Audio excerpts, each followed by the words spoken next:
I Blue Ridge-bjergenes fredfyldte favntag fandt to brødre en forladt hytte midt blandt tårnhøje fyrretræer.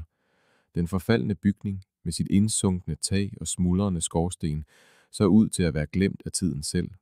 For James og Michael Thornton, begge i 20'erne, var det ikke blot endnu en bygning, der var overladt til forfald. Det var en mulighed. Deres mor, Elizabeth, var blevet diagnosticeret med en aggressiv form for leukemi. Hendes livslange drøm havde været at eje et hus i bjergene, hvor hun kunne se solen stå op over de tågede tinder. Brødrene udvekslede et forstående blik, mens de stod på den tilgroede veranda. Med hærdede hænder og beslutsomme hjerter kunne de nå at restaurere denne glemte hytte i tide til at give deres mor den fred, hun fortjente. James lod en vejrbidt hånd glide over den støvede kaminhylde i sin mors stue og stansede ved et læderindbundet fotoalbum. Eftermiddagslyset sivede ind gennem blonde gardinerne, da han forsigtigt åbnede det. Som 27-årig fortalte hans brede skuldre og arrede hænder historien om et årti i byggebranchen. Hans yngre bror, den 24-årige Michael, med kunstnerfingre og et observerende blik, bøjede sig ind ved siden af ham. Kan du huske det her? James pegede på et falmet fotografi af dem som børn, hvor de stolt stod ved siden af en træhytte. Mor holdt os beskæftiget efter far tog afsted, sagde Michael stille. Hun opmuntrede dem altid til at bygge noget op i stedet for at rive ned. Brødrenes personligheder var vokset i forskellige retninger med årene. James, den praktiske problemknuser. Michael, drømmeren med øje for skønhed. Men deres fundament forblev urokkeligt. Elizabeth Thornton havde opdraget dem alene i denne lille by i Appalachierne, efter deres far havde forladt familien, da James var 8 og Michael kun 5. Elizabeths stemme lød fra køkkenet. Drenge, teen er klar. Hendes stemme bar på den samme varme som altid, men nu med en subtil skrøbelighed, der nagede dem begge. I det solbeskinnede køkken sat Elizabeth umage til kopper på det slidte egetræsbord. Som 53-årig var hendes engang så livlige hår nu spættet med gråt, og hendes bevægelser var bevidste, mens hun kæmpede med en vedvarende træthed. Diagnosen var kommet for 3 måneder siden, akut myeloid leukemi. 8-12 måneder havde lægerne sagt, måske længere med aggressiv behandling. Jeg ringede til fru Abnat for at få hende til at dække mine vagter på biblioteket, sagde Elizabeth og rørte honning i sin te. Hun var meget forstående. James udvekslede et blik med Michael. Deres mor havde arbejdet på byens bibliotek i 25 år, ofte med ekstra vagter for at betale for skolematerialer, Michaels kunsttimer, James' første lastbil. Du burde hvile dig, mor, sagde Michael. Dr. Marshall var meget klar omkring det. Elizabeth viftede hans bekymring væk med en håndbevægelse. Jeg er ikke sengeliggende endnu. Desuden har jeg brug for at føle mig nyttig. Hun kiggede ud af køkkenvinduet mod de fjerne bjerge. De tinder har altid kaldt på mig, lige siden jeg var en lille pige. Brødrene kendte historien godt. Deres mors uforløste drøm om en lille bjerghytte, hvor hun kunne vågne med solen og falde i søvn under en stjerneklar himmel. Elizabeth havde ofret den drøm for årtier siden, da hun blev enlig mor og fokuserede udelukkende på at opdrage sine sønner. Vi må hellere spise, før din gryderet bliver kold, sagde hun og skiftede emne. Senere, da aftenen faldt på, sad brødrene på trappen til verandaen. Det fjerne skær fra byens lys kæmpede med de frembrydende stjerner. Hun bliver svagere, sagde Michael, hans stemme knap hørbar. Lavede du mærke til, hvordan hun måtte hive efter vejret, bare for at bære den til kane? James nikkede med sammenbidte kæber. Behandlingen starter i næste uge. Dr. Marshall siger, det bliver hårdt. Hun klager ikke en eneste gang. Michael kastede en lille sten ud i haven. Efter alt, hvad hun har ofret for os bjerghytten. Hun kigger stadig derop hver dag, mumlede James, som om hun ser noget, vi andre ikke kan se. En lang stilhed lagde sig mellem dem, kun fyldt af fårekyllingernes sang og et fjernt togfløjt. Til sidst rankede James ryggen, mens en beslutning tog form i hans øjne. Kan du huske den vandresti, vi tog i sidste måned oppe ved Coopers Ridge? Michael nikkede langsomt. Den med den forladte hytte. Hvad nu, hvis vi kunne, begyndte James. Sætte den i stand, afsluttede Michael, mens en pludselig energi lyste op i hans ansigt. For mor? James fandt sin telefon frem og viste Michael de billeder, de havde taget af den forfaldne bygning. På trods af de knuste ruder og den sammenfaldende veranda, var selve skelettet solidt. Beliggenheden var perfekt, gemt i en dal med udsigt over bjergene ved siden af en klar bæk. Privat, men ikke isoleret. Det vil kræve alt, hvad vi har, advarede James. Penge, tid, færdigheder. Michaels øjne glimtede i lyset fra verandaen. James, det er derfor, vi er forskellige. Du ser problemerne. Jeg ser, hvad det kan blive. James smilede. En sjælden sårbarhed krydsede hans træk. Hun har givet alt for os, sagde Michael, mens beslutsomheden lagde sig om ham som en rustning. Nu er det vores tur. Vi får brug for hjælp, og vi bliver nødt til at holde det hemmeligt for hende, i hvert fald indtil vi ved, om det er muligt. Brødrene sad oppe til langt ud på natten og planlagde deres umulige gave. Over dem, indrammet af sit soveværelsesvindue, iagttog Elizabeth sine sønner og spekulerede på, hvilken ny byrde de tavst var ved at påtage sig for hendes skyld. 3 uger tidligere havde James og Michael vandret på de mindre kendte stier ved Coopers Ridge. Det var deres månedlige tradition, en weekend dedikeret til at udforske de bjerge, der havde formet deres barndoms horisont, men som forblev stort set uudforskede. Vi burde vende om, før det bliver mørkt, sagde James og kiggede på sit ur. Der er et uvejr på vej. Michael, 20 meter foran på den smalle hjortesti, viftede afvisende. Bare lige over denne bakkekam. Jeg vil se udsigten fra toppen. James sukkede, men fulgte efter. Hans brors nysgerrighed havde ofte bragt dem i problemer, men lejlighedsvis også til uventede vidundere. Denne gang var det sidstnævnte. Da de nåede toppen af bakken, åbnede dalen sig foran dem. Indhyllet mellem tårnhøje fyretræer og blomstrende rhododendroner lå en lille bjælkehytte ved siden af en krystalklar bæk. Taget var sunket sammen på midten, og vinduerne var enten knuste eller helt fraværende. En stenskorsten delvist kollapset stod vagt i den ene ende. Se lige der, hviskede Michael, som om normal tale ville kunne knuse scenen. De bevægede sig ned ad den stejle skråning, draget mod bygningen som møl mod et lys. Hytten havde tydeligvis været forladt i årevis, måske årtier. Naturen var i gang med at generobre rummet med vilde blomster, der spirede op mellem verandabrædderne, og slyngplanter, der snodede sig om væggene. James testede forsigtigt verandatrappen, før han lagde sin fulde vægt på den. Et af trinene knagede under hans støvle. Pas på, hvor du træder. Indenfor dansede støvpartikler i de solstråler, der trængte ind gennem det hullede tag. En brændeovn i støbejern stod i et hjørne, rusten, men solid. Indbyggede hylder beklædte den ene væg, og en sovehems så ned over hovedrummet. På trods af forfaldet var håndværket tydeligt. Den er perfekt, hviskede Michael, hans øjne strålende af muligheder. Beliggenheden designet, det er alt, mor altid har ønsket sig. James undersøgte konstruktionen med et professionelt blik.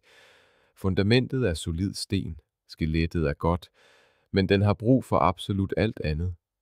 Mens Michael skitserede indretningen i sin notesbog, rodede James i en halvt sammenfaldet skuffe i det simple køkkenområde. Derinde, under træsplinter og gnaverreder, fandt han et guldnet dokument. Forsigtigt trak han det frem og foldede det skrøbelige papir ud. Michael, se her. Han holdt, hvad der lignede et skøde på ejendommen, dateret 1963. De skyer, der havde truet hele eftermiddagen, slap endelig deres last. Regnen trommede tøvende på resterne af taget, tog så mod til sig og blev til et konstant, tungt regnskyld. Brødrene besluttede at vente, til det værste af uvejet var over. Tror du, nogen stadig ejer dette sted? Spurgte Michael og så regndråberne sive ind gennem sprækkerne i loftet. Det kan matrikelkontoret fortælle os, svarede James. Det er muligvis en herreløs ejendom nu. Han holdt en pause og forstod, hvor samtalen bar hen. Mener du det seriøst? At sætte den i stand til mor? Michael nikkede langsomt. Hans øjne gled hen over rummet, som om han allerede så det forvandlet. Jeg mener det fuldstændig seriøst. Den aften slog de lejr på den overdækkede del af verandaen, med den forladte hytte som en silhuet mod den mørke himmel. Mens de spiste dehydreret gryderet og drak pulverkaffe, begyndte de at planlægge det, der virkede umuligt. Jeg kan tage orlov fra firmaet, sagde James. Hans position som formand hos Ridgeline Construction gav ham fleksibilitet og adgang til udstyr. Jeg kunne låne noget værktøj, jeg kunne sætte mine freelance-projekter på pause, tilbød Michael. Han havde opbygget et beskedent ry for at designe specielt fremstillede møbler og indretninger. Mine kunder vil forstå det. I skæret fra lommelygter udarbejdede de første lister over materialer, værktøj og opgaver. Projektet ville dræne deres opsparinger og opsluge hvert et ledigt øjeblik i flere måneder. Ingen af dem nævnte det, de begge tænkte på. Deres mor havde måske ikke mange måneder tilbage. Dagen efter, før de vendte tilbage til byen, dokumenterede de hytten omhyggeligt med fotografier og opmålinger. James tog prøver af træet for at kunne matche det, mens Michael samlede nedfaldende fyrekogler og vilde blomster til brug som reference for en farvepalette. Matrikelkontoret bekræftede, hvad de havde håbet. Ejendommen var tilfaldet staten efter årtiers ubetalte skatter. De oprindelige ejere havde ingen efterkommere, der havde gjort krav på den. Processen med at købe sådanne ejendomme var langsommelig, men de kunne begynde restaureringsarbejdet, mens papirarbejdet gik sin gang. Da de besøgte Elizabeth den søndag til deres sædvanlige familiemiddag, havde brødrene indgået en pagt. De ville restaurere hytten i hemmelighed og først afsløre den for deres mor, når den var klar til at blive hendes tilflugtssted. Da de kørte ind i indkørslen, greb Michael fat i James' arm. Vi er sindssyge, at vi prøver på det her, ikke? James' udtryk var alvorligt. Sandsynligvis, men det er for vores mor. Michael nikkede, og den simple sandhed i den udtalelse var svar nok for dem begge. Den rustne pickup knirkede under vægten af værktøj og materialer, da James navigerede den af den smalle skovvej. Ved siden af ham balancerede Michael en termokande med kaffe og en slidt læderværktøjskasse. Den havde tilhørt deres bedstefar, som havde givet den videre til James, da han kun var 16. Din far er måske væk, havde bedstefaren sagt, da han overrakte den, men hans fars arv lever videre i jer, drenge. Værktøjskassen havde bygget deres første træhytte, repareret utallige utætte vandhaner i deres mors gamle hus, og nu skulle den hjælpe med at genoplive denne glemte hytte. De ankom ved daggry, mens morgentogen stadig hang over dalen. Efter aflæsningen foretog James en grundig vurdering, bankede på vægge og bjælker og lyste ind i mørke kroge med sin lommelygte. Taget først, erklærede han og noterede på et clipboard. Derefter strukturelle reparationer, vinduer, VVS, el, finish. Michael nikkede, allerede i gang med at skitsere indretningsplaner på sin tablet. Jeg vil fokusere på designelementerne og finishen. Mor har altid elsket naturlige materialer med strejf af blåt, som de vilde blomster, hun pressede i sine bøger. Midt på formiddagen havde de ryddet det umiddelbare område omkring hytten og afsløret dens sande grundplan. Med ca. 83 kvadratmeter var pladsen beskeden, men tilstrækkelig. Et stort opholdsrum med køkken, et lille soveværelse og en sovehems ovenpå. Vi bliver nødt til at bygge tilbage på, for at få et ordentligt badeværelse, sagde James og målte bagvæggen. Mor kan ikke bruge et udedas i sin tilstand. Et knæk af splintrende træ afbrød deres planlægning. Verandatrinnet. James stod på, gav efter, og hans ben sank ned til knæet i det rådne træ. Forbandet, udbrød han, trak sig fri og undersøgte en grim flænge på sin læg. Michael skyndte sig til med førstehjælpskassen. Det, der skal syes. Ingen tid, brummede James og lod sin bror rense og forbinde såret. Bare bind det stramt. Det var det første af mange tilbageslag. Sidst på eftermiddagen opdagede de omfattende termitskader i den østlige væg, en revnet grundsten under skorstenen og forurenet jord, hvor en gammel olietank havde ligget. Det her kommer til at koste mere, end vi havde regnet med, sagde James dystert, da de sad på ladet af pickuppen, delte sandwich og vurderede dagens fremskridt, eller mangel på samme. Michael kiggede på sin skitseblok. Jeg kan tage ekstra designopgaver. Måske den der restaurant i Asheville, der vil have et helt indretningskoncept. Jeg ser, om jeg kan få nogle ekstra timer. James tog en lang slurk vand. Men vi får brug for hjælp. Som hidkaldt af disse ord dukkede en ramponeret jeep op på den ujævne skovvej. En slank, gråhåret mand i 60'erne steg ud af køretøjet og betragtede dem med nysgerrige øjne. Jeg spekulerede på, hvem der larmede sådan, sagde han og nærmede sig med rolige skridt. Ray Hoskins, jeg bor et par kilometer herfra. Brødrene præsenterede sig og forklarede deres tilstedeværelse, men udelod omhyggeligt detaljerne om deres mor. Ray undersøgte hytten med hænderne i lommerne. Gamle Dr. Millers hus har stået tomt, siden han gik bort i Treopfin. Han var en god mand. Lægen behandlede folk, uanset om de kunne betale eller ej. Kendte du ejeren? Spurgte Michael pludselig opmærksom. Selvfølgelig. Han lappede mig sammen mange gange. Ray gik rundt om bygningen. Det er en skam at se den sådan her. Han byggede den selv, ved I. James tøvede, men besluttede sig for at være ærlig. Vi overvejer at sætte den i stand. Rays værbitte ansigt lyste op i et smil. Det var på tide, at nogen gjorde det. Han pegede på det sammenfaldende tag. Har I tænkt jer at gøre det selv? James nikkede og forklarede sin erfaring med byggeri. Tja, jeg var tømrer i 4 år, før jeg gik på pension. Ray kiggede op mod trækronerne. Måske har jeg noget tørt træ i mit skur, der passer til dette gamle fyretræ. Man kan ikke finde træ af den kvalitet længere. Ved solnedgang havde Ray introduceret dem for yderligere 2 naboer. Emmett Walker, en pensioneret elektriker, og hans kone Luan, hvis familie havde drevet den lokale isenkrammer i flere generationer. Vi er et lille samfund her, forklarede Luan, mens hun inspicerede hyttens indre. Men vi passer på hinanden.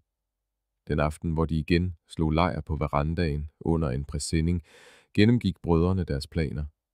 Med uventede allierede virkede det umulige projekt en smule mindre skræmmende. Vi burde invitere mor til middag hos mig næste søndag, sagde Michael, mens han kiggede på e-mails på sin telefon. Hun vil blive mistænksom, hvis vi begge forsvinder hver weekend uden forklaring. James nikkede og skar en grimasse, da han flyttede sit bandagerede ben. Vi bliver nødt til at balancere dette med at tilbringe tid med hende. Det er jo hele meningen med det. De sad i stilhed og lyttede til nattens lyde, fjerne ugler, bækkenes mumlen, vinden, der susede i fyrenålene. Tror du virkelig, vi kan klare det? Spurgte Michael til sidst. James kiggede op mod det mørke loft over dem. Vi er nødt til at prøve. Den 3. restaureringsweekend bragte stadige fremskridt. James og en overraskende adræt Ray Hoskins formåede at stabilisere tagkonstruktionen, mens Michael og Emmett begyndte at udskifte det rådne gulv i det, der skulle blive Elizabeths soveværelse. Ræk mig kåbenet, bad Michael, knælende ved siden af et særligt genstridigt bræt. Emmett rakte ham værktøjet, og Michael kilede det ind under det forvredne træ. Da han løftede, splindrede brættet med et knæk, der gav ekko i hytten. Pas på, advarede Emmett. Disse gamle steder gemmer på deres hemmeligheder. Michael kiggede ned i det nyskabte hulrum. Der er noget herunder. Han bøjede sig ned og trak en lille genstand frem, svøbt i olieret lærred og sejlgarn. Forsigtigt pakkede han den ud og afslørede en læderindbundet dagbog. Siderne var gulnede, men intakte. Hvad har du fundet? Spurgte James fra den anden side af rummet. Jeg tror, den tilhørte Dr. Miller. Michael åbnede forsigtigt omslaget og afslørede en elegant inskription. Observationer og refleksioner af Thomas J. Miller, M.D. 1962-1963. Ved frokosttid samledes de 4 mænd på den nylig forstærkede veranda og sendte dagbogen rundt, mens de delte sandwich og kaffe fra termokanter. Dr. Miller kom hertil, efter hans kone døde, forklarede Ray og vendte en skrøbelig side med forsigtige fingre. Veteranen fra Koreakrigen sagde, at han havde set nok død til flere livstider. Dagbogen detaljerede ikke kun medicinske observationer, men også filosofiske refleksioner over natur, helbredelse og ensomhed. Miller havde dokumenteret den lokale flora med særlig opmærksomhed på planter med medicinske egenskaber. Mange indlæg beskrev patienter, der blev behandlet i selve hytten, fra skovhuggere med knuste lemmer til børn med bjergfeber. Hør her, sagde Michael og læste højt. Der er en helbredende kraft i disse gamle bjerge, som medicin alene ikke kan give. Til mine mest plagede patienter ordinerer jeg ikke piller, men stier. Vandringerne gennem disse skove synes at berolige selv de mest forpinte sjæle. James lod hånden glide over det nyslebne gelænder. Han byggede dette sted som en slags helbredende tilflugtssted, både for sig selv og andre. Folk sagde, at han aldrig blev den samme, efter han mistede sin kone til kræft, tilføjede Emmett. Michael kiggede brat op. Kræft? Ray nikkede alvorligt. Leukæmi, hvis jeg husker rigtigt. Den aggressive slags. Han var en anerkendt onkolog, før han flyttede hertil. Ironisk nok udvekslede brødrene et tungt blik. Senere, mens solnedgangen malede dalen i ravfarvede toner, sad Michael og James alene på verandatrappen med dagbogen åben mellem sig. Det er mærkeligt, sagde Michael stille, at finde dette sted, denne læges historie. Det hele virker forbundet på en eller anden måde.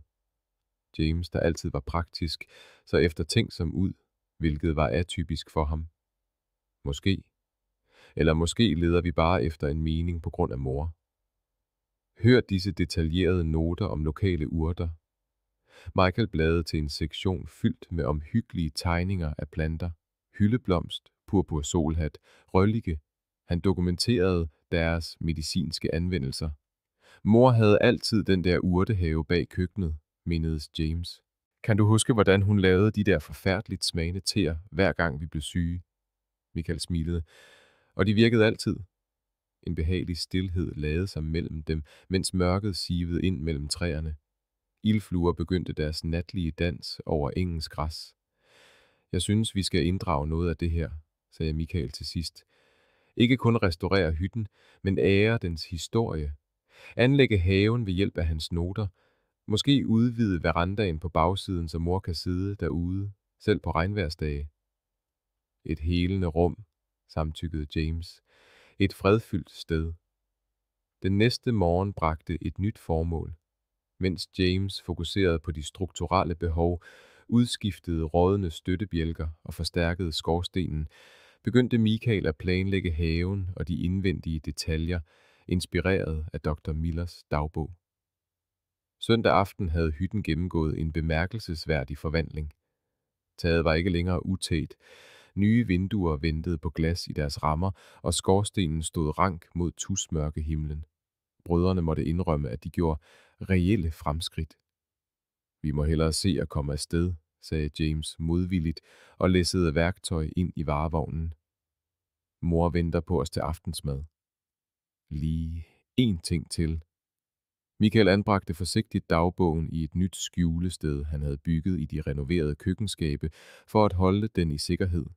På vejen hjem diskuterede de, hvordan de skulle balancere deres hemmelige projekt med deres mors stadig hyppigere lægebesøg. Hendes næste behandling er på tirsdag, mindede James sin bror om. Jeg har fortalt hende, at jeg tager fri for at køre hende, og jeg tager opfølgningsbesøget på torsdag, tilføjede Michael. Vi kan arbejde på hytten onsdag og i næste weekend. Ingen af dem nævnte det uudtalte tidspres. Elizabeths usikre prognose over for bjerget af arbejde, der stadig var nødvendigt for at gøre hytten beboelig. Venteværelset på Mountain Regional Cancer Center havde en påtaget munterhed, der ikke narrede nogen. Blide akvareller af lokale landskaber hang på de lyse blå vægge. Gamle magasiner lå spredt på laminatbordene. En sagte summende kaffemaskine tilbød en spinkel trøst. James kiggede på uret. Elizabeth havde været i behandling i over 2 timer. Ved siden af ham tegnede Michael fraværende i en notesblok, hans sædvanlige præcision erstattet af spredte streger. Mr. Thornton? En sygeplejerske dukkede op i døren med et omhyggeligt neutralt udtryk. Jeres mor spørger efter jer. De fandt Elizabeth tilbagelænet i en behandlingsstol med et dropstativ ved siden af, der viste en næsten tom pose med klar væske. Hendes hud havde fået en grålig bleghed, hvor blå årer var synlige under den. Hospitalsarmbåndet om hendes spinkle håndled virkede upassende lyst. Der er mine drenge, sagde hun, og forsøgte sig med et smil, der ikke nåede øjnene. Vi er næsten færdige her, sagde Dr. Marshall, en kvinde i halvtredserne med for tidligt gråt hår, og vinkede brødrene ud. Elizabeth reagerer ikke så godt på behandlingen, som vi havde håbet, forklarede hun stille med sit clipboard trykket mod brystet. Hendes antal af hvide blodlegemer er bekymrende, og hun viser tegn på tiltagende træthed. Hvad betyder det præcist? Spurgte James, hvis entreprenørmentalitet søgte klare parametre. Det betyder, at vi er nødt til at justere vores forventninger, sagde Dr. Marshall med en venlig, men direkte stemme, og måske vores tidsplan. Michael klemte hårdt med om sin skitseblok. Hvor længe? Det er svært at sige med sikkerhed. Medicin er ikke tømrerarbejde. Vi kan ikke måle 2 gange og save 1 gang. Hun kiggede ind mod Elizabeths stue. Men jeg vil foreslå, at I får det mest ud af de gode dage. De kan blive sjældnere. Køreturen hjem foregik i tung tavshed. Elizabeth døsede på bagsædet, mens brødrene udvekslede bekymrede blikke. Ved et lyskryds vibrerede James' telefon med en besked fra Ray. Taget er færdig, klar til indvendigt arbejde. Da de nåede Elizabeths lille hus, hjalp de hende ind og placerede hende i sofaen i stuen med et tæppe og en kop te. I behøver ikke at pylre om mig, protesterede hun svagt. Jeg er bare træt, ikke hjælpeløs. Vi ved det, mor, sagde Michael og puffede puderne bag hendes ryg. Men lad os nu passe lidt på dig. James beskæftigede sig selv i køkkenet og forberedte en let aftensmad med den gryderet, som naboerne havde efterladt. Gennem døråbningen kunne han høre Michael og Elizabeth tale lavt sammen. Hvis du kunne tage hen et hvilket som helst sted lige nu, hvor ville det så være? Spurgte Michael tilsyneladende afslappet. Elizabeths svar kom prompte. Bjergene om efteråret. En veranda med en gyngestol. Et stille sted, hvor jeg kunne se årstiderne skifte. Hun holdt en pause. Men jeg er taknemmelig for at være her med mine drenge. Senere, efter Elizabeth var faldet i søvn på sit værelse, talte brødrene sagte sammen på verandaen. Vi er nødt til at fremskynde tidsplanen, sagde James og scrollede gennem sin projektstyrings-app. Fokuser på at gøre de vigtigste rum beboelige først. Michael nikkede. Soveværelse, badeværelse, et simpelt køkken, stue. Jeg tager en uge fri fra arbejde. Siger, det er en familiekrise. Det er jo en familiekrise. Næste morgen virkede Elizabeth stærkere og insisterede på at lave morgenmad på trods af deres protester. Mens hun med lethed vendte pandekager, nævnte hun afslappet sin ønskeliste. Jeg har tænkt på de ting, jeg altid har villet gøre, sagde hun og lagde en gylden pandekage på James' tallerken. Ikke noget ekstravagant. Se et stjerneskud. Plante en have, der vil blomstre, efter jeg er borte. Se mine drenge glade og veletablerede. Mor, begyndte Michael, men hun afbrød ham med et vink med paletkniven. Ingen sure miner ved mit morgenbord. Det er bare praktisk tænkning. Hun vendte sig mod komfuret. Og jeg vil gerne tilbringe noget tid i bjergene, før behandlingerne gør det umuligt. En dagstur ville være dejligt. Brødrene udvekslede alarmerede blikke. Måske om et par uger, sagde James undvigende. Når du føler dig stærkere. Elizabeth sendte ham et blik, der fortalte, at hun genkendte undvigelsen, men ikke ville presse på. Selvfølgelig. Spis nu, før det bliver koldt. Efter morgenmaden, mens Elizabeth hvilede sig, ringede James til sine kontakter i byggebranchen, bad om tjenester og arrangerede leverancer af materialer til hytten. Michael kontaktede sine kunder, udsatte deadlines og forklarede situationen. Ved middagstid havde de revideret hele deres plan. Brødrene ville skiftes, så den ene blev hos Elizabeth, mens den anden arbejdede på hytten med det voksende hold af frivillige, som Ray havde samlet. Hun nævnte, at hun ville se bjergene, sagde Michael bekymret, da de gjorde sig klar til at tage afsted. Hvad nu, hvis hun beslutter sig for at tage på opdagelse på egen hånd? James tænkte over det. Vi bliver nødt til at tage hende med et sted hen i nærheden. Stille den trang, mens vi gør hytten færdig. Måske Grandfather Mountain, foreslog Michael. Udsigten er spektakulær, men det er tilgængeligt. Hun ville kunne klare det selv på sine svagere dage. De kiggede tilbage på huset, hvor Elizabeth stod i køkkenvinduet og vandede sin lille samling af stueplanter. Beslutsomheden var tydelig i hver omhyggelig bevægelse. Hammelydene gav ekko gennem dalen, mens James fastgjorde den sidste af de nye vinduesrammer. Hvad der var begyndt som en tomandsoperation, havde forvandlet sig til noget helt andet. I dag arbejdede 7 personer på forskellige aspekter af hyttens restaurering, og ingen af dem bad om betaling. Ray Hoskins vejledte 2 yngre mænd i de rette teknikker til reparation af skorstene. Paramedicineren Walker trak omhyggeligt ledninger i de nyligt opførte vægge og planlagde et generatorsystem, der senere skulle tilsluttes solpaneler. Længere nede ad skrænten sorterede Glenn Walker og hans søster Meredith kasser med doneret inventar og møbler på gårdspladsen. James, kom og se det her, kaldte Susan Chen, en pensioneret sygeplejerske, der havde sluttet sig til deres projekt, efter Luan havde fortalt hende om Elizabeth. Hun stod i det, der skulle blive stuen, og holdt noget stort indsvøbt i et falmet lagen. James trådte forsigtigt rundt om den nyligt opsatte gipsvæg for at komme hen til hende. Susan trak tæppet til side og afslørede et håndlavet vattæppe af imponerende kompleksitet. Indviklede mønstre i blåt, grønt og lilla dannede et bjerglandskab under en stjerneklar himmel. Det er Quilteklubben, der har lavet det, forklarede hun. 12 af os har arbejdet på det hver aften i denne uge. James lod sine hærdede fingre glide hen over de fine sting. Det er smukt. Det er til din mors seng, fortalte Susan ham. Luan nævnte, at hun elsker bjergenes blå og skovens grønne farver. James sank en klump. Tak. Hun vil elske det. Udenfor vendte Michael tilbage fra byen med yderligere 3 frivillige og flere forsyninger. Blandt dem var pastor Dave fra byens lille metodistkirke. Han havde aldrig mødt Elizabeth, men havde hørt, hvor vældigt hun var. Jeg tænkte, jeg ville stemme det gamle klaver, vi fandt i kælderen under forsamlingshuset, forklarede han og nikkede mod det opretstående klaver, der forsigtigt blev læsset af hans pickup. Alle hjem har brug for musik. Michael så forbløffet til. Hvordan i alverden fik I det op ad bjergvejen? Pastoren smilede. Med benkraft og et godt affjedringssystem. Midt på eftermiddagen var forvandlingen bemærkelsesværdig. Vinduerne skinnede i sollyset. Den nyforstærkede veranda strakte sig langs hyttens forside, med en mindre terrasse ud fra soveværelset bagtil, perfekt placeret til at se solopgangen.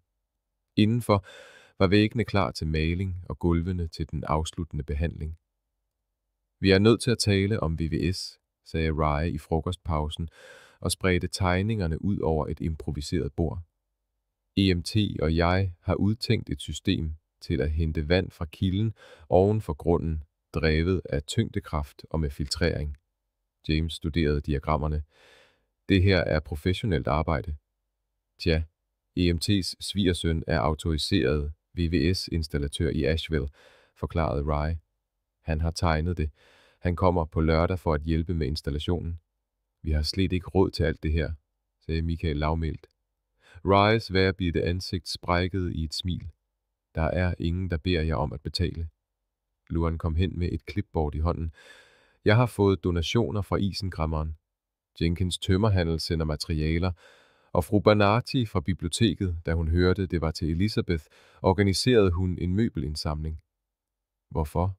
Spurgte James oprigtigt forundret. De fleste af de mennesker kender ikke engang vores mor. Luan klappede ham på armen. Din mor arbejdede på byens bibliotek i 25 år, min ven. Hun hjalp utallige børn med at finde de rigtige bøger. Hun sad med ensomme ældre og afviste aldrig at hjælpe nogen, der havde brug for det. Sådan noget husker folk. Den aften, da de frivillige tog afsted med løfter om at vende tilbage, opdagede Michael en lille gruppe ældre kvinder, der undersøgte jorden omkring hytten. Vi er fra haveklubben, forklarede en gråhåret kvinde, der præsenterede sig som Dorothy. Vi ser på, hvor vi kan etablere lægeurter og hjemmehørende planter. Michael viste dem Dr. Millers dagbog og forklarede håbet om at genskabe noget lignende det, der engang voksede der. Og jeg kan godt huske Thomas' have, sagde Dorothy med et glimt i øjet. Jeg plejede at tage min datter med derop på grund af hendes astma. Han lavede en te af lokale urter, der virkede bedre end den medicin, hun fik på recept. Kvinderne gik rundt på grunden, udpegede solrige steder til lægeurter og mere skyggefulde områder til vilde planter. De lavede lister, lovede stiklinger og aftalte en dag til at plante. Senere fandt Michael James siddende alene på den nye terrasse bagved, hvor han kiggede ned på vattæppet, der lå bredt ud over hans skød. Vidste du, at mor havde den slags indflydelse? Spurgte Michael og satte sig ved siden af sin bror. James rystede på hovedet. Jeg vidste, hun var vældigt, men det her... Han pegede mod hytten, nu fyldt med muligheder. Det her, der er ikke velgørenhed. De her mennesker holder virkelig af hende. Det er ligesom den ringe i vandet effekt, mor altid talte om, sagde Michael stille. En venlig handling, der spreder sig. Det gør vores arbejde lettere, anerkendte James. Men også vigtigere. Det her sted skal være perfekt for hende nu. Ikke perfekt, rettede Michael. Bare fyldt med kærlighed, ligesom hun altid gjorde vores hjem til for os.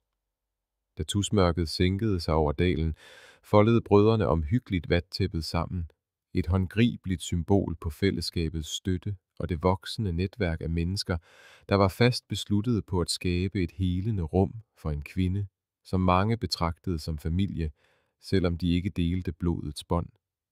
Michael bøjede sig over spisebordet i sin lejlighed, hvor farveblyanter lå spredt ud over reviderede plantegninger. Han havde brugt timer på at redesigne badeværelsets indretning for at imødekomme de uventede VVS-udfordringer, som Rye og EMT havde opdaget. De oprindelige planer var baseret på standardmål, men hyttens ujævne stenfundament krævede kreative løsninger. Hans telefon vibrerede med en besked fra James. Mor sover. Kommer forbi med pizza. Status.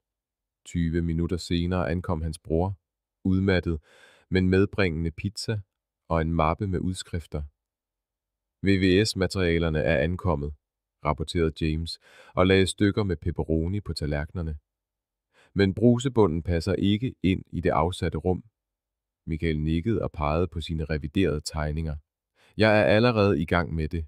Hvis vi flytter håndvasken 5 cm mod øst og bruger en specialfremstillet brusebund, kan vi få det til at fungere. Specialfremstillet betyder dyrt, advarede James. Faktisk ikke. Michael trak endnu en skitse frem. EMT's svigersøn kender en producent, der kan lave en betonbund for under halvdelen af prisen for en præfabrikeret, og den vil passe perfekt. Brødrene spiste, mens de gennemgik billeder af fremskridtet på James' tablet. 6 uger inde i projektet var hyttens forvandling bemærkelsesværdig. Det nye tag skinnede i solen. Vinduerne spejlede den omkringliggende skov. Indenfor var skelettet færdigt. Elektriciteten var trukket, og VVS-installationerne var på plads. Vi er halvvejs, havde Rye sagt. James bemærkede, mens han bladrede til et billede af den nyopførte skorsten. Vi er på rette spor til at være færdige om yderligere 6 uger, hvis vi holder tempoet. Michael kiggede sine noter igennem. Den indvendige finish vil tage tid. Jeg vil være omhyggelig med mors værelse. Især det. James trak adskillige farveprøver op af sin mappe. Jeg fandt dem her i mors kommodeskuffe, da jeg hjalp hende med at organisere hendes medicin, hendes farvepræferencer. Michael undersøgte de blågrønne nuancer og nikkede. Perfekt til soveværelset. Vi kan bruge den lysere tone til den store stue. De fortsatte med at planlægge til sent ud på aftenen, hvor de balancerede budgetmæssige begrænsninger med ønsket om at skabe noget særligt. Hver beslutning krævede et kompromis. Laminatgulv i stedet for massive planker, standardkøkkenskabe med specielt fremstillede låger og strategiske investeringer i nøgleelementer som stenpejsen og den håndlavede hoveddør. Hvad er der tilbage i vores nødreserve? Spurgte Michael og lagde tallene sammen på sin lommeregner. Næsten ingenting. James lavede en grimasse. Fundamentreparationerne havde kostet mere end forventet. Jeg har solgt det bestillingsværk til galleriet i Asheville, tilbød Michael. Det giver yderligere 4.000, og jeg har taget ekstra vagter om mandagen, tilføjede James. Det er stramt, men vi klarer det. Dagen efter besøgte de Elizabeth mellem hendes behandlinger. Hendes tilstand havde stabiliseret sig midlertidigt. Hun fik det ikke bedre, men heller ikke hurtigere værre, end lægerne oprindeligt lidt havde frygtet. De fandt hende i haven bag huset, siddende på en bænk, omgivet af sensommerblomster. Jeg har mere energi i denne uge, sagde hun, mens hendes spinkle fingre nippede visne blomster af.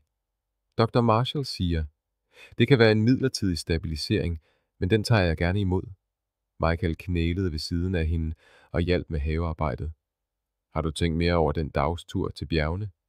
Elizabeths øjne lyste op. Det ville jeg elske.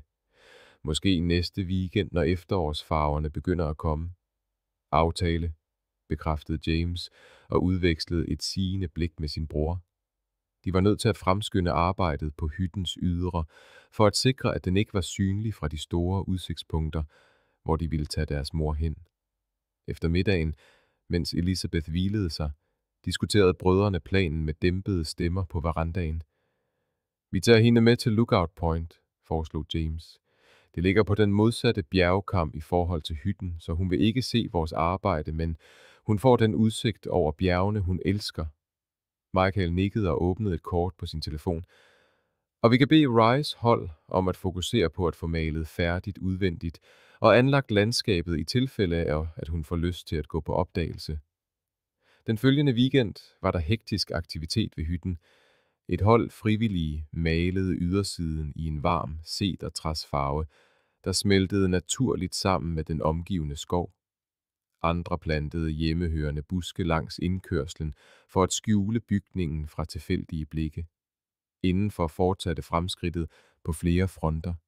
Stenpejsen var næsten færdig med en antik kaminhylde, revet fra et historisk hus, der blev revet ned i byen. Trægulvet lå i stakke og akklimatiserede sig til hyttens atmosfære før lægning. James arbejdede side om side med en snedker på at installere det specialbyggede køkken, som Luans nevø havde bygget til kostpris. Michael og Susan sorterede de donerede møbler i en lysning og vurderede hvert enkelt stykkes egnethed. Det hele begynder at tage form, bemærkede Rye i middagspausen og så på hytten, der nu virkelig lignede et hjem. Din mor vil elske det her sted. Den aften gennemgik brødrene fremskridtet i forhold til deres overordnede plan. Selvom der stadig var udfordringer, var den umulige drøm blevet til en opnåelig virkelighed. Hytten, der engang havde virket som en håbløs ruin, var nu klar til sin endelige forvandling. Michael lagde forsigtigt den lille papirkonvolut på træbordet, hvor den sluttede sig til dusinvis af andre, der lå i pæne rækker. Hver enkelt var mærket med hans præcise håndskrift. Purpur solhat, røllike, hyldebær, baldrian, kamille. Dorothy fra haveklubben havde leveret de gamle frøsorter samme morgen sammen med håndskrevne noter om hver sorts vækstbetingelser. Disse har været i min familie i generationer, havde hun sagt og strøget en hånd over bunken af konvolutter. Nogle kom fra Skotland med min oldemor i 1889. Nu er de tilpasset vores bjergklima. Under skyggen fra en lærredsmarkise skitserede Michael layoutet til Elizabeths terapeutiske have.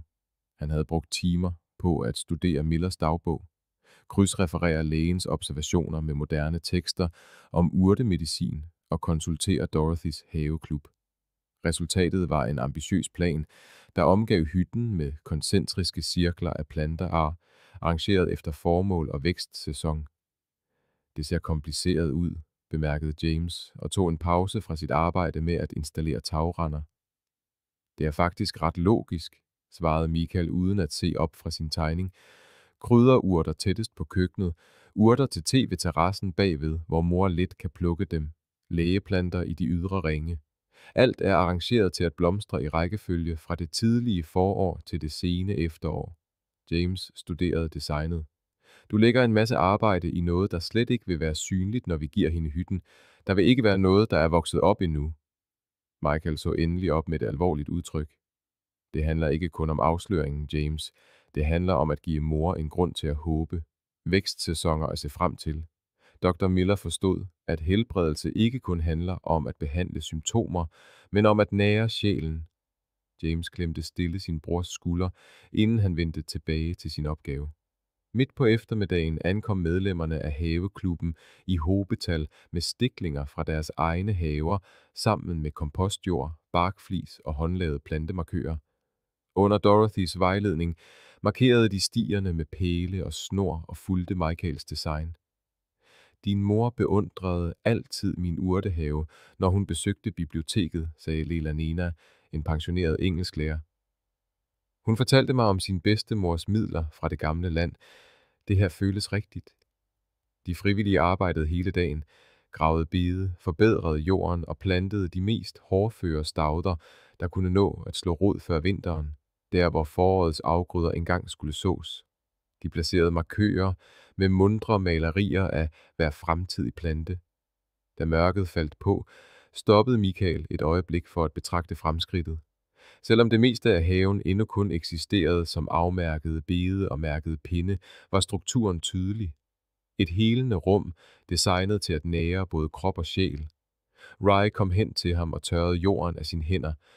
Det minder mig om, hvordan Dr. Millers have så ud i sin storhedstid. Prøvede du nogensinde hans midler? Spurgte Michael. Selvfølgelig. Jeg havde forfærdelig gigt dengang fra skader efter træarbejde. Rye bøjede demonstrativt sine fingre. Hans pilebark og mjødurt til virkede bedre end de piller, de gav mig fra militæret. Jeg fandt hans opskrift i dagbogen, sagde Michael. Vi dyrker det for dig. Inde i hytten arbejdede James sammen med paramedicineren Emmet for at installere de specialdesignede badeværelsesarmaturer. Bruseren havde nu en indbygget stenbænk og håndlister, tilpasninger til Elizabeths stadigt svindende mobilitet, som de havde integreret problemfrit i det rustikke design. Hvordan har din mor det på turene i bjergene? Spurgte Emmet, mens han strammede en rørfitting. Hun elsker det, svarede James. Vi tog hende med til Lookout Ridge sidste weekend. Hendes energi var bedre, end vi havde set i månedsvis. Naturen er sin egen medicin, bemærkede Emmet. Den aften efter de frivillige var taget afsted, sad Michael på verandaen med Dr. Millers dagbog og et krus te. Havebedene strakte sig ud foran ham. For det meste bare jord, men rige på potentiale. Han havde placeret verandagyngen, så den havde den bedste udsigt over haven og den østlige horisont, hvor solen ville stå op. James kom ud til ham og rakte ham en lille trækasse. Hvad er det? Spurgte Michael. Jeg fandt den på et dødsbosal i Burnsville, forklarede James. Ejeren sagde, de tilhørte hendes bedstemor, som var kendt for sine helbredende haver. Michael åbnede kassen og fandt dusindvis af frøpakker med falmede, men læselige, håndskrevne etiketter. Mange af dem matchede de sorter, der var nævnt i Millers dagbog. De er fra 1950'erne, fortsatte James. Kvinden sagde, at de var blevet tørret og opbevaret korrekt, så mange af dem kan stadig være spiredygtige. Michael undersøgte omhyggeligt pakkerne. Mor plejede at tale om sin bedstemors natblomster, der tiltrak natsværmer så store som fugle. Jeg tror, det er den samme sort. Han så på sin bror. Hun vil elske at se dem vokse. Det var det, jeg tænkte. Dette sted skal give hende grunde til at se frem til hver ny dag. De sad i behagelig stilhed, mens mørket lagde sig over bjerget. De tomme havebede, der bar, løftede om fremtidige blomster. Vinduet splindrede med et spektakulært brag. Glaskår spredte sig ud over det nylakerede trægulv. James og Michael stod lammede på hver sin side af rammen. Den tunge egetræskommode, de havde bakset med, stod nu skævt mellem dem.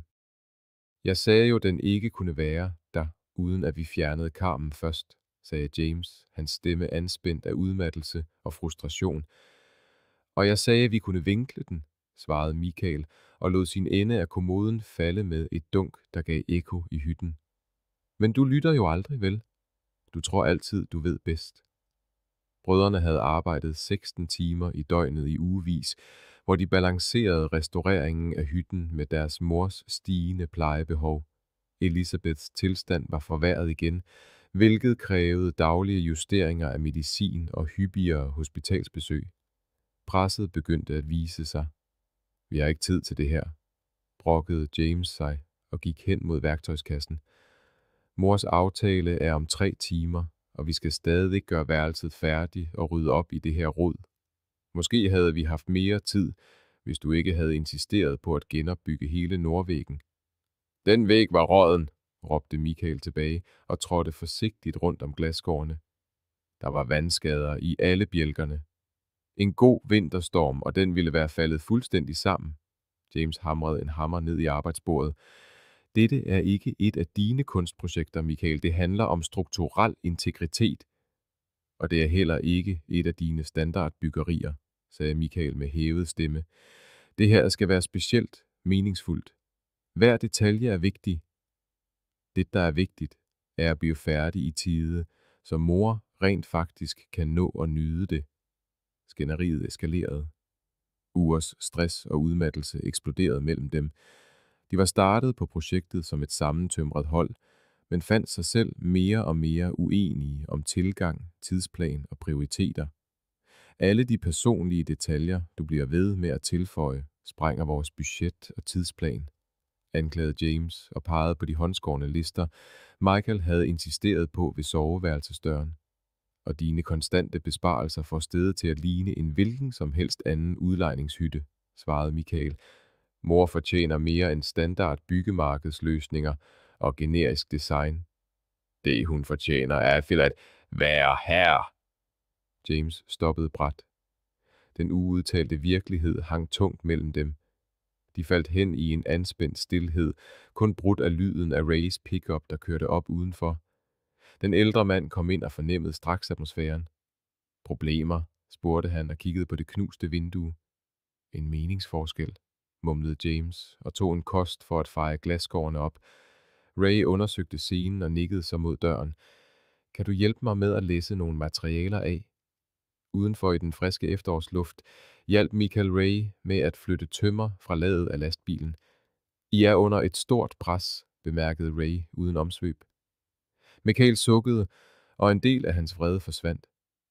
James forstår ikke, at dette sted skal være specielt. Det er ikke bare et hus, det skal være et helbredende sted. Hver detalje er vigtig. Og tror du ikke, James forstår det? Han er så fokuseret på at blive færdig, at han mister fornemmelsen af, hvorfor vi gør det her. Ray lænede sig op ad lastbilen og overvejede omhyggeligt sine ord. Du ved, da min kone var syg, byggede jeg en udestue til hende. Jeg havde en vision om, at hun skulle sidde der omgivet af sine planter og blive stærkere i lyset. Michael afbrød sit arbejde for at lytte. Jeg brugte så lang tid på at gøre den perfekt. Specialglas til at filtrere UV-stråler, specialbyggede bænke i cedertræ, et avanceret vandingssystem. Ray smilede trist. Da jeg var færdig, var Sarah for svag til at nyde den. Hun tilbragte kun 3 eftermiddage derude, før hun gik bort. Indenfor havde James fejet glasset op og var i gang med at måle vinduet op til udskiftning. Hans vrede var blevet erstattet af en tom fornemmelse. I dette tempo ville de aldrig blive færdige i tide. Værre endnu, bruddet med hans bror føltes som endnu et nederlag på en voksende liste. Døren gik op, og Michael kom ind med et afdæmpet udtryk. Uden et ord greb han fat i sin ende af kommoden. Hvis vi fjerner fødderne, burde den kunne komme igennem dørkarmen, sagde han sagte. James nikkede og lagde målebåndet fra sig. Sammen vippede de kommoden og fjernede de udsmykkede træfødder. Denne gang gled møblet let gennem døren og ind på Elisabeths værelse. Jeg har presset for meget på med designelementerne, indrømmede Michael, mens de placerede kommoden mod væggen. Og jeg har fokuseret for meget på tidsfristen på bekostning af detaljerne, indrømmede James. Vi prøver begge bare at gøre det rigtige for mor. Michael kørte en hånd over kommodens polerede overflade. Hun nævnte, at den lignede bedstemors møbler, da vi fandt den i antikvitetsbutikken. Den er perfekt til hende. James var enig. Den var det knuste vindue værd. De arbejdede side om side med at reparere vinduesrammen, og deres bevægelser fandt en velkendt rytme. Udenfor udvekslede Ray og paramedicineren sigende blikke, mens lyden af broderlig uenighed blev erstattet af samarbejdende problemløsning. Tror du, de klarer den? Ardadan, spurgte paramedicineren. Ray nikkede og så på brødrene gennem døren, mens de målte 2 gange og skar 1 gang. De husker, hvad der er vigtigt. Det er det, der tæller i sidste ende. Elizabeth Thornton havde opfostret 2 drenge alene og udviklet en moderlig intuition, der hang ved, selv efter drengene var blevet mænd. Der var noget galt med hendes sønner. Uforklarlige fravær, hviskende telefonopkald, der stoppede, når hun kom ind i stuen. Den evige træthed i deres ansigter. I starten tilskrev hun deres adfærd sorgen over hendes diagnose, men på det seneste havde hun mistanke om, at der var mere på færde. Haveklubmøde igen, spurgte hun mildt, da James gjorde dig klar til at gå efter søndagsfrokosten. Det ville være det 3. haveklubarrangement på 2 uger. En usandsynlig hobby for hendes praktiske, byggekyndige søn. Ja, stammede James. Vi bygger fuglehuse til parken. Elizabeth nikkede uden at tro på ham et sekund. Efter han var gået, trak hun sig tilbage til sit lille hjemmekontor og åbnede den nederste skrivebordsskuffe. På en særligt klar dag i sidste uge havde hun tegnet et simpelt kort baseret på brudstykker af samtaler, hun havde overhørt. Benzinregninger efterladt i Michaels bil og et glimt af en rutevejledning på James' telefon. Det håndtegnede kort var ikke detaljeret, kun en grov angivelse af et sted i bjergene nær Coopers Ridge. Hun havde været for svag til at undersøge det selv, men i dag følte hun sig stærkere end i ugevis. Hendes læge havde advaret hende om, at disse gode dage kun var en midlertidig pause i hendes forfald, noget der skulle værdsættes i stedet for at tages for givet. Elizabeth traf sin beslutning. Hun ringede til sin nabo, fru Peterson, som ankom et kvarter senere i sin blå bil. Er du sikker på det her, Elizabeth? Spurgte fru Peterson, mens de kørte op ad bjergvejene. James og Michael bliver bekymrede, hvis de ringer, og du ikke er hjemme. De skjuler noget for mig, svarede Elizabeth og så velkendte landemærker blive erstattet af mindre befærdet terræn. En mor ved den slags. De er gode drenge, men der er noget, de ikke vil have, jeg skal vide. Ved at følge det primitive kort, drejede de til sidst ind på en hullet grusvej, som fru Petersons sedan klarede med modvilligt samarbejde. I et sving fik Elizabeth øje på flere køretøjer parkeret i en lysning, herunder James' lastbil. Stop her, sagde hun. Jeg vil gerne nærme mig stille. Fru Peterson ventede i bilen, mens Elizabeth fulgte en slidt sti mellem træerne. Lyden af hammere og stemmer guidede hende, indtil hun trådte ud i kanten af en lysning og stivnede af forbavselse. Foran hende lå en smukt restaureret træhytte, hvis nye cedertræsbeklædning glødede i eftermiddagslyset. En overdækket veranda omgav forsiden, komplet med gyngestole placeret for at fange udsigten over bjergene. Blomsterkasser ventede på forårets blomster, og røg steg indbydende op fra en stenskorsten. Lysningen var blevet omhyggeligt anlagt med hjemmehørende planter, stenstier og hvad der lignede nyanlagte havebede. Mere chokerende end selve hytten var de mennesker, der myldrede omkring den. Elizabeth genkendte mange af dem. Lånere fra biblioteket, naboer, medlemmer af hendes kirke. Og i centrum for aktiviteten var hendes sønner, James, der ledede tag-arbejdet på et lille annex, mens Michael omhyggeligt malede hoveddøren i en dyb, velkendt blå farve. Præcis den nuance, hendes barndomshjem havde haft. Elizabeths hånd fløj op til munden, og tårer slørede hendes syn. En af de frivillige så hende og prikkede til James, som vendte sig om og frøs fuldstændig. Hele arbejdspladsen blev gradvist stille, mens alle øjne vendte sig mod hende. Mor? Michaels stemme knækkede, da han slap penslen og gik tværs over lysningen. Det var ikke meningen, du skulle komme. Vi ville overraske dig, når det var færdigt. Hvad er alt det her? Spurgte Elizabeth, selvom svaret var ved at blive tydeligt. James sluttede sig til dem og tørrede nervøst sine hænder i cowboybukserne. Det er til dig, mor. Vi fandt denne forladte hytte, og vi tænkte, vi vil give dig dit hus i bjergene. En bølge af følelser skyllede ind over Elizabeth.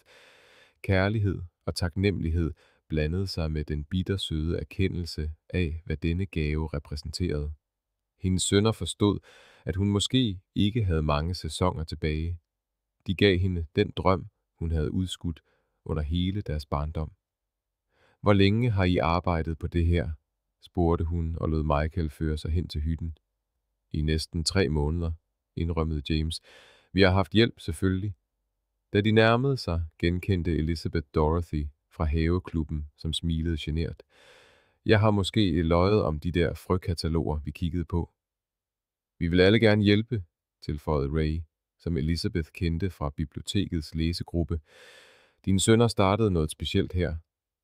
Indenfor overgik hytten alt, hvad Elizabeth kunne have forestillet sig. Rustik, men komfortabel, med tankevækkende detaljer overalt. Der var en vinduesbænk placeret til at fange morgenlyset, indbyggede bogreoler og et køkken designet til en, der elsker at lave mad. På soveværelset fandt hun et patchwork-tæppe, hun genkendte fra byens årlige kunsthåndværkermarked, bredt ud over en seng, der lignede hendes bedstemors. Vi ville have, at det skulle være perfekt, før vi viste dig det, forklarede Michael med tydelig skuffelse i stemmen. Der er stadig meget, der skal gøres færdigt. Elizabeth vendte sig mod sine sønner, disse mænd, der engang havde været så små. Hun trak dem ind til sig. Det er allerede perfekt, sagde hun simpelthen, og åbnede armene for at omfavne dem begge. Fordi I er i hver 1 centimeter af det. De 3 stod sammen i det skrå eftermiddagslys. Hytten omkring dem. Et vidnesbyrd om kærlighed gjort håndgribelig. Konvolutten lå uåbnet på Michaels køkkenbord, med hospitalets logo tydeligt i hjørnet. Han vidste, hvad den indeholdt. Endnu en regning. Endnu en påmindelse om de stigende omkostninger ved Elisabeths behandlinger. Med rystende fingre åbnede han endelig konvolutten og foldede opgørelsen ud, der detaljerede hans mors kamp for livet. Beløbet i bunden tog pusten fra ham. Forsikringen dækkede en del, men hans mors police havde huller, der efterlod familien med en betragtelig regning. Selv med den afdragsordning, de havde aftalt, var de månedlige ydelser overvældende. Hans mobil vibrerede med en besked fra James, møde med entreprenøren ved hytten. Problemer med septiktanken. Michael greb sin jakke og regningen og gik ud til bilen. Efterårsbladene, der i går havde virket så smukke, flød nu sammen i en farvemættet tåge, mens han kørte af bjergvejene, optaget af udregninger. Ved hytten fandt han James i en ophedet diskussion med en mand i mudret arbejdstøj. Statens regler ændrede sig sidste år, forklarede entreprenøren. Jeres systemdesign lever ikke op til de nye krav om afstand til vandkilder. Vi er nødt til at flytte hele anlægget og opgradere til en anden type system. Hvad betyder det for budgettet? Spurgte Michael og sluttede sig til dem. Entreprenøren så undskyldende ud. Omkring 11.000 mere end oprindeligt anslået. Efter han var gået, trak brødrene sig tilbage til verandaen med lægeregningen, og budgettet for septiktanken side om side på rækværket imellem dem. De penge har vi ikke, sagde James tørt. Mellem mors lægeregninger og det, vi allerede har brugt her, er kassen tom. Michael lænede sig op ad en stolpe og så eftermiddagslyset filtrere ned gennem de stadigt mere nøgne træer. Vi kunne tage et lån. Vi er allerede forgældet med byggelånet til fundamentreparationerne, mindede James ham om, og kreditkortene er makset ud på grund af elarbejdet. Hvad nu, hvis vi sælger noget? Min bil måske? James rystede på hovedet. Den skal du bruge til arbejdet, og jeg har allerede lånt op i min pensionsopsparing. Brødrene tav. Vægten af den økonomiske virkelighed hang tungt over dem. Elisabeth havde boet i hytten på deltid i 2 uger. Hendes glæde ved fristedet i bjergene var tydelig, trods den ufærdige tilstand. Septiktanken var afgørende. Uden den ville hytten ikke være beboelig om vinteren, hvor transportable løsninger blev upraktiske. Måske er vi nødt til at fortælle mor, at vi ikke kan gøre det færdigt, foreslog James endelig, og ordene gjorde det tydeligvis ondt. Hun elsker den allerede, selvom den er ufærdig. Der må være en anden vej, insisterede Michael, selvom hans sædvanlige optimisme lød hul selv i hans egne ører. Larmen fra dæk på grus afbrød deres samtale. Luans pickup dukkede op, fulgt af flere andre biler fra byen. Jeg håber ikke, vi forstyrrer, råbte hun, mens hun steg ud med et tildækket fad. Jeg tænkte, at I og Elizabeth kunne trænge til et varmt måltid, mens I arbejder. Flere naboer ankom, hver med mad, værktøj eller materialer. Dorothy fra haveklubben gik direkte hen til Elizabeth, der sad svøbt i et tæppe på gyngen på bagverandaen. Ray og MT diskuterede de skorstensrør, de havde medbragt. Stemningen var festlig, som ved et rejsegilde. og det løftede øjeblikkeligt brødrenes humør, trods deres økonomiske bekymringer. Mens det improviserede samvær fortsatte, kom pastor Dave hen til brødrene. Må jeg tale med jer et øjeblik? Han førte dem til et stille sted nær skovbrynet. Kirkens råd mødtes i går aftes. Vi har fulgt jeres projekt her, og ja, vi har besluttet at gøre det til vores månedlige fællesskabsprojekt. Fra sin lomme trak han en check frem. Det er ikke alt, men det kan hjælpe med noget af det resterende arbejde. Brødrene stirrede på checken, udstedt til Tor og Hytte-projektet. Pastor, vi kan ikke tage imod, begyndte James. Det er ikke velgørenhed, afbrød pastor Dave ham bestemt. Det er fællesskab. Elisabeth har været vores bibliotekar, søndagsskolelærer og nødbager til byens arrangementer i årtier. Vi giver noget igen. Før de kunne nå at svare, sluttede Susan Chen sig til dem med en glinsende brochure. Hospitalets støtteforening har godkendt denne indsamling til næste weekend. En velgørenhedsmiddag og en stille auktion for Elisabeth. Brochuren viste et billede af Elisabeth på sit bibliotek, omgivet af børn til højtlæsning. Et helende fristed. Hjælp med at bygge et tilflugtssted i bjergene til vores elskede bibliotekar, lød overskriften. Borgmesterens kone står for reklamen, forklarede Susan. Billetterne er allerede til salg. Lokale virksomheder donerer ting til auktionen. Den aften, efter gæsterne var taget afsted, sad brødrene med Elisabeth på verandaen, mens tusmørket sænkede sig over dalen. Hun spurgte ikke ind til de økonomiske diskussioner, men hendes opmærksomme øjne gik ikke glip af noget. I ved, sagde hun blidt. Da I var drenge, og vi havde det svært, kom vi altid igennem det sammen. Os tre mod verden. Hun tog deres hænder. Nogle ting ændrer sig aldrig.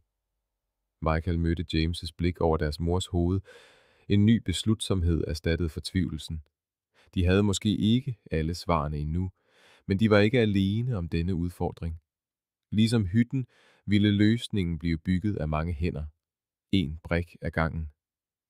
Michael kiggede på kalenderen på væggen i hyttens nyfærdige køkken, hvor en rød cirkel markerede den 15. november. Med kun 10 dage tilbage lod han fingeren glide over de forgangne firkanter, der hver især repræsenterede dage med slid, håb og angst. James, kaldte han. Har du set den seneste rapport fra Dr. Marshall? Hans bror kom ud fra badeværelset, hvor han var i færd med at installere støttegreb ved siden af toilettet. Renoveringen omfattede nu flere tilgængelighedsfunktioner, diskret integreret i det rustikke design. Bredere døråbninger, svagt skrånende indgange, strategisk placerede gelændere. Jeg talte med hende i morges, svarede James og tørrede hænderne i et håndklæde. Mors tal falder hurtigere end forventet. Den nye behandling virker ikke. Brødrene delte et øjebliks tavs forståelse. Dr. Marshall havde været klar under deres private konsultation i går. Elisabeths tilstand forværredes hurtigt. Hun havde anbefalet en overgang fra aggressiv behandling til palliativ pleje inden for 2 uger. Hytten skulle være fuldt beboelig inden da, så Elisabeth kunne nå at nyde noget rigtig tid der. Vi er nødt til at prioritere, sagde Michael og greb hovedlisten over opgaver. Hvad er absolut nødvendigt, og hvad kan vente? De samledes ved køkkenøen og sorterede nådesløst i de resterende opgaver. Maling af ydersiden kunne vente til foråret. Gæsteværelset kunne forblive ufærdigt. Den dekorative stensti ville blive forenklet. Septiktanken kan der ikke forhandles om, bemærkede James og tjekkede projektets tidsplan. Entreprenøren siger, han er færdig på fredag. Og varmesystemet skal være i drift, tilføjede Michael. Netterne er allerede under frysepunktet. Fællesskabets indsamling var en bemærkelsesværdig succes, der indbragte over 28.000 gennem billetsalg, auktioner og direkte donationer. Den lokale mediedækning udvidede deres støttenetværk ud over det umiddelbare lokalsamfund. Et byggemarked i Asheville donerede materialer. En møbelproducent bidrog med specialfremstillede møbler. Selv den anonyme ejer af et ferieudlejningsfirma sendte en check med en seddel, hvor han nævnte Elisabeths venlighed over for hans datter på biblioteket for mange år siden. Med de fornyede økonomiske ressourcer blev tidsfristerne fremskyndet. James tog formel orlov fra sit byggefirma. Michael udsatte alle designprojekter. De to brødre arbejdede nu fra daggry til langt efter midnat og tog korte lurer på luftmadrasser i stuen. Holdet af frivillige voksede og arbejdede i skift for at sikre, at fremskridtet fortsatte døgnet rundt. Dorothys haveklub afsluttede efterårets plantning og jorddækning. MT og hans elektrikervenner færdiggjorde elinstallationen og installerede nødgeneratoren. Pastor Dave koordinerede en turnusordning for madlevering for at holde arbejderne forsynet. Elisabeth delte sin tid mellem sit lille hus i byen og den stadig mere komfortable hytte. Uvidende om sine sønners hektiske kapløb med hendes svigtende helbred, svælgede hun i hvert nyt færdigt rum og tilbragte timer i læsekrogen, som Michael havde designet til at fange det bedste dagslys hele dagen. Jeg havde aldrig forestillet mig, at jeg rent faktisk ville få dette, sagde hun en aften, da de sad ved pejsen, hvis stenfacade endelig var færdig. Mit helt eget bjerghus. Hun nævnte ikke, at hun vidste, at hendes tid til at nyde det var begrænset. Den viden forblev en tavs forståelse mellem dem. Da aftenen faldt på, tog Elisabeth tilbage til byen med Susan til en planlagt behandling og efterlod brødrene med deres accelererede arbejdsplan. Vi har brug for flere hænder til køkkenets bagbeklædning, bemærkede Michael og tjekkede punkterne på listen, og nogen til at male trappen til hemsen færdig. Jeg har 2 folk fra mit hold, der kommer i morgen, forsikrede James, og Ray tager sit barnebarn med, som er fliselægger. Natten igennem arbejdede de med at installere skabsbeslag, montere de sidste indvendige døre og færdiggøre lister. Omkring 3:00 om morgenen begyndte de frivillige at tage hjem, med løfte om at vende tilbage efter et par timers søvn.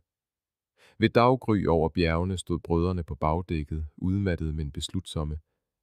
Kan du huske, da vi fandt dette sted? Spurgte Michael og pegede på den nu renoverede struktur. Det virkede umuligt dengang, gjorde det ikke? James nikkede. Det gør det stadig på nogle dage. En lastbil dukkede op af indkørslen. Det var leverancen af propangas til reservevarmesystemet.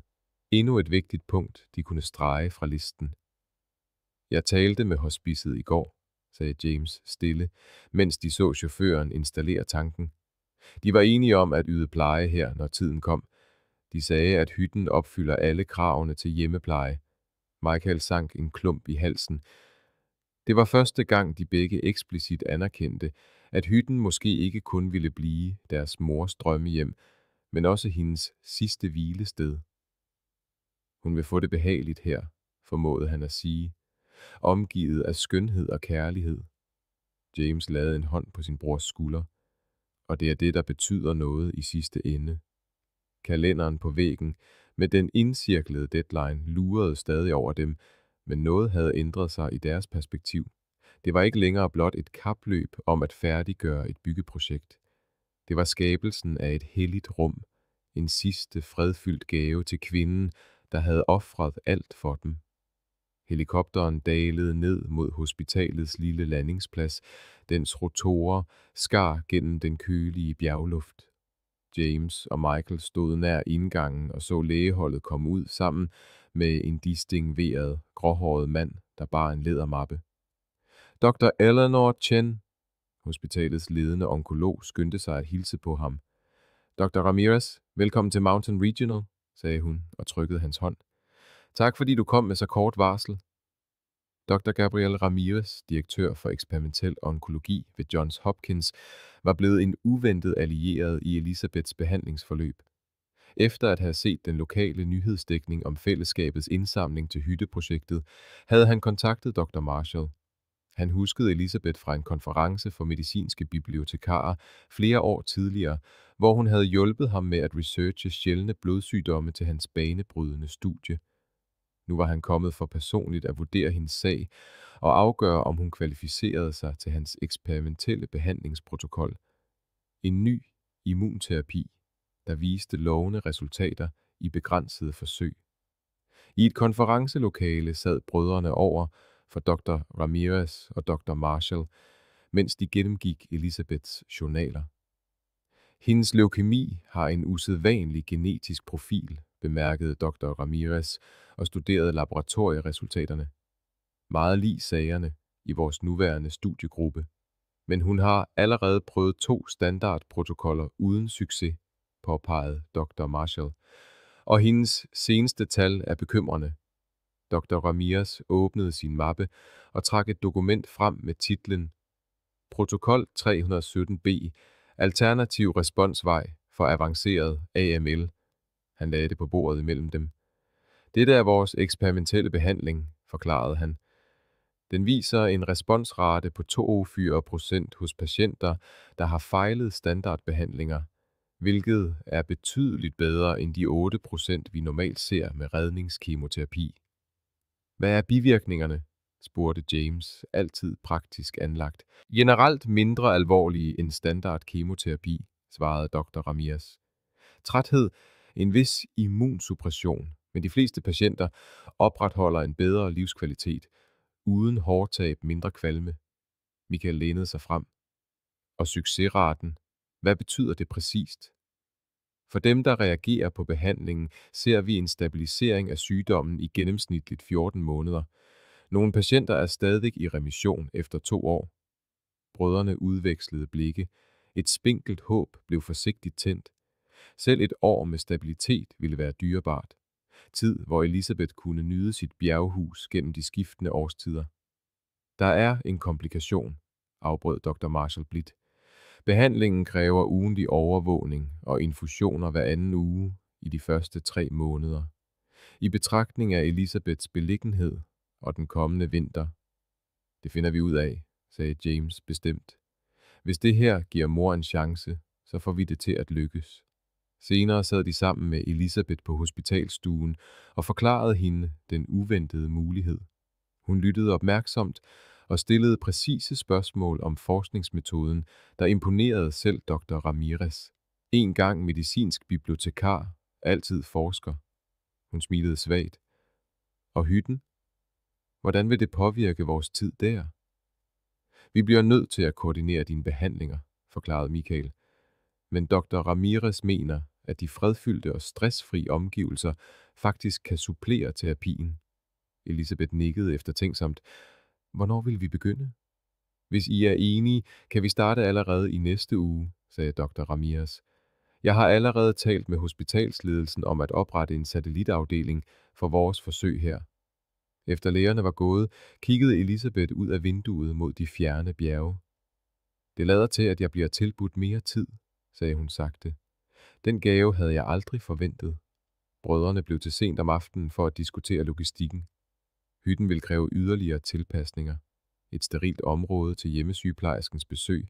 Bedre isolering mod vinterkulden for at beskytte Elisabeths svækkede immunforsvar. Måske en medicinsk lift til de dage, hvor trapperne ville være for uoverskuelige. På vej hjem tog de en omvej forbi hytten og ankom længe efter midnat.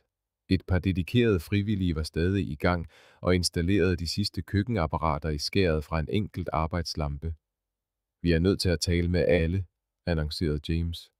Han samlede den lille gruppe på verandaen og forklarede den nye udvikling, den eksperimentelle behandling, muligheden for mere tid og de ekstra krav til hytten. Så vi er nødt til at sætte endnu mere fart på, konkluderede Michael, og tilføje nogle medicinske installationer, vi ikke havde planlagt. Ray var den første til at svare. Min nevø er entreprenør med speciale i medicinske faciliteter. Han kan hjælpe med kravene til det sterile rum. MT nikkede. Jeg kender en fyr med et snerydningsfirma. Vi kan holde adgangsvejen fri til aftaler, uanset vejret.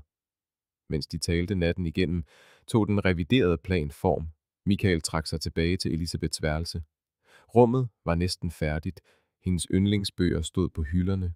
Familiefotos var stillet frem på natbordet, og det håndsyede sengetæppe lå foldet over sengen. Han lagde Dr. Ramirez' behandlingsprotokol på hendes pude. Et symbol på uventet håb. Et løfte om, at dette værelse ikke blot skulle blive vidne til hendes sidste dage, men til hele årstider af liv. Udenfor begyndte vinterens første snefnu at falde og dækkede det nylagte tag med et fint, hvidt lag. Bjerget forberedte sig på sin sæsonbestemte søvn, men inde i hytten var planerne for foråret allerede ved at tage form. Morgenlyset sivede ind gennem de nye gardiner og kastede et varmt skær over det polerede fyrretræsgulv. Michael stod midt i stuen og vendte sig langsomt for at betragte det færdige rum. Efter måneder med hårdt arbejde, umulige deadlines og utallige forhindringer, var hytten endelig færdig. I køkkenet skinnede de vintage-inspirerede hvidevarer. Åbne hylder fremviste Elisabeths samling af blå pilemønstrede tallerkener, reddet fra opbevaring i hendes gamle hus. Stenpejsen dominerede den modsatte væg, med en kaminhylde lavet af en enkel planke af lokalt egetræ. Komfortable møbler, arrangeret til samtale og med en spektakulær udsigt, skabte intime sideområder i det åbne rum. Udenfor var James ved at lægge sidste hånd på værket. Et håndskåret træskilt til verandaen med teksten Elisabeths fristed. Bogstaverne var svungne, indlagt med kopper, der med tiden ville udvikle en naturlig patina. Perfekt, råbte Michael fra døren. James trådte et skridt tilbage for at beundre sit arbejde og kiggede derefter på sit ur. Mor ankommer om en time. Susan kører hende herud efter hendes behandling. De havde koordineret timingen omhyggeligt. Elisabeths første eksperimentelle behandling var gået godt med minimale bivirkninger. Dr. Ramirez var forsigtigt optimistisk med hensyn til hendes indledende respons, selvom han understregede, at der var en lang vej forude.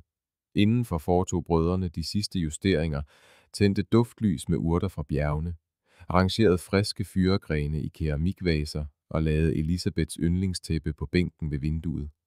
Hytten duftede af bivoks, friskbagt brød fra ovnen og den diskrete duft af fyretræ. Kan du huske, da vi fandt det her sted første gang? Spurgte Michael, mens han rettede på et indrammet billede af familien fra lykkeligere tider. James nikkede og så sig omkring på forvandlingen. Man kunne knap se potentialet under alt forfaldet, men du så skelettet og forstod, hvad det kunne blive til, anerkendte han.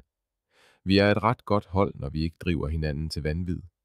Lyden af køretøjer, der nærmede sig, fik dem udenfor.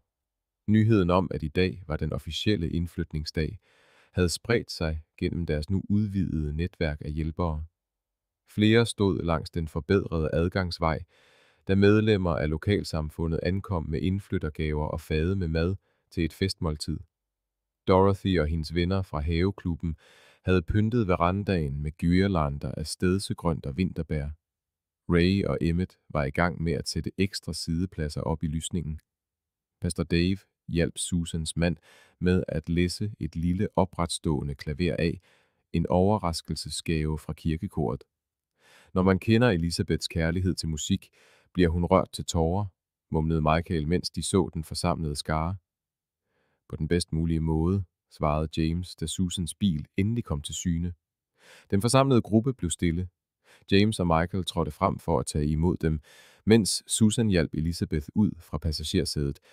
På trods af sin svaghed lyste Elisabeths øjne af forventning. Mine drenge, sagde hun og omfavnede dem. Er det virkelig i dag? Det er det, bekræftede James. Alt er klar, sagde Michael og tilbød hende sin arm. Vil du have den store rundvisning? De førte hende langsomt mod hytten, mens det forsamlede fællesskab trådte til side. Ved trappen stoppede Elisabeth op, da hun for første gang bemærkede skiltet. Hendes fingre fulgte de kopper indlagte bogstaver i hendes navn, mens tårer samlede sig i hendes øjne. Det er et fristed, forklarede Michael sagte, ligesom du altid har drømt om. Indenfor bevægede Elisabeth sig fra rum til rum i forundret stilhed og sugede de detaljer til sig, der gjorde stedet unikt til hendes. I køkkenet fandt hun sin mors kagerulle og bræt monteret på væggen som funktionel kunst. Bogreolen i stuen rummede bøger, hun havde holdt af i årtier. Hendes soveværelse havde presset blomster fra hendes egen have, indrammet og arrangeret på en billedvæg over sengen.